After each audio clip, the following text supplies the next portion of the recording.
জামাতকে বলবো, আপনাদের জন্য চরম সুযোগ চলে আসছে, অত্যন্ত সুযোগ। হক্কানি ওলামায়ে কেরামের সাথে আপনাদের সাথে যে বিরূপ আছে, যে মতনৈক্য আছে, যেহেতু কালকে নির্বাচন নয়, নির্বাচন একটু সময় লাগবে, সংস্কার করার পরে নির্বাচন হবে। কাজে আমি জামাতকে বলবো, হক্কানি ওলামায়ে কেরামের সাথে আপনাদের যে মতনৈক্য আছে, জলদি জলদি সেই মতনৈক্যগুলি দূর করে ফেলেন, আপসের মধ্যে এক হয়ে যাই।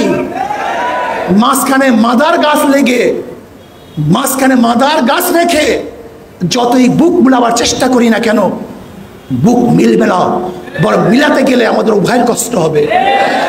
কিন্তু জামাতের জন্য চরম সুযোগ। ওলামায়ে কেরামের সাথে, হক্কানি ওলামায়ে কেরামের সাথে যে মতানৈক্যগুলি আছে, আমরা বসে সমাধান করে ফেলি।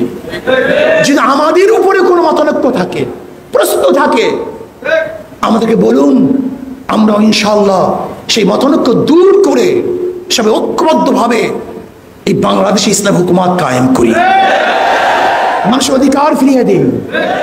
এই বাংলাদেশ সবাই বাংলাদেশ, এই বাংলাদেশ মুসলমান, হিন্দু, খ্রিস্টান, বৌদ্ধ, ইহুদি যারা এই বাংলাদেশের নাগরিক, তাদের জন্য সমান অধিকার বাস্তবায়ন করতে চাই।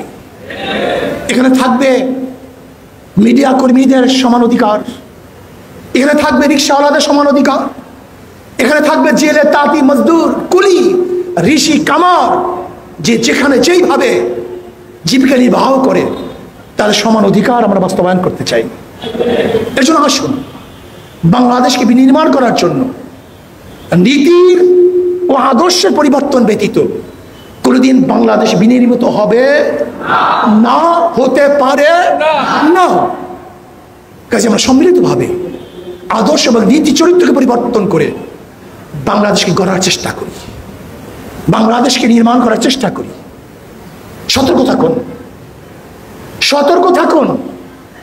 প্রতি বিপ্লব ঘটাবার জন্য হাজারো চেষ্টা চলবে, চলতেছে, চলবে। সতর্ক থাকুন। যখনই আবার ডাক দেওয়া হবে, তখনই যা যা কিছু আছে তা নিয়ে আবারও ঝাঁপিয়ে পড়তে হবে। আর অন্তর্বর্তীকালীন সরকার যদি বৈষম্যতা করে, একতরফা কাজ করে, একদিকে ঝুঁকে যায়, অন্য কাউকে বিয়োগ করার মেজাজ বা মেধা তাদের মধ্যে প্রস্ফুটিত হয়, তাহলে কিন্তু এটা বাংলাদেশের জন্য অশনি সংকেত, এটা ভালো হবে না। আপনাকে মনে রাখতে হবে, কারাই আন্দোলন করেছে, কারাই সংগ্রাম করেছে, সবাইকে নিয়ে কাজ করতে হবে। কোনো একদিক ঝুঁকবেন না। যদি আপনি ঝুঁকেন, এটা আপনার সংস্কারের জন্য বাধা হবে, ঠিক হবে না, বাধা হবে।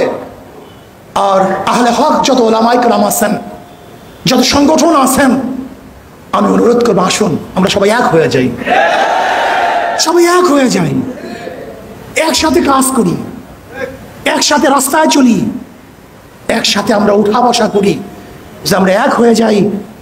আগামী বাংলাদেশ ইসলামিক বাংলাদেশ, আগামী বাংলাদেশ ইসলাম হুকুমতের বাংলাদেশ, আগামী বাংলাদেশ জুলুম এবং নির্যাতন মুক্ত বাংলাদেশ, আগামী বাংলাদেশ ঘুষ মুক্ত বাংলাদেশ, আগামী বাংলাদেশ চাঁদা মুক্ত বাংলাদেশ, আগামী বাংলাদেশ দুর্নীতি মুক্ত বাংলাদেশ, আগামী বাংলাদেশ হবে সমস্ত মানুষের বাংলাদেশ।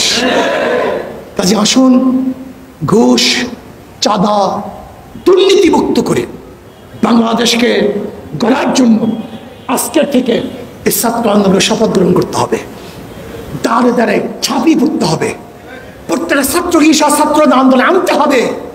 ছাত্র আন্দোলনের ছায়া তলে যখন সমস্ত ছাত্ররা চলে আসবে, সেই দিনই আবার পূর্ব আকাশ থেকে নতুন সূর্য উদিত হবে ইনশাআল্লাহ।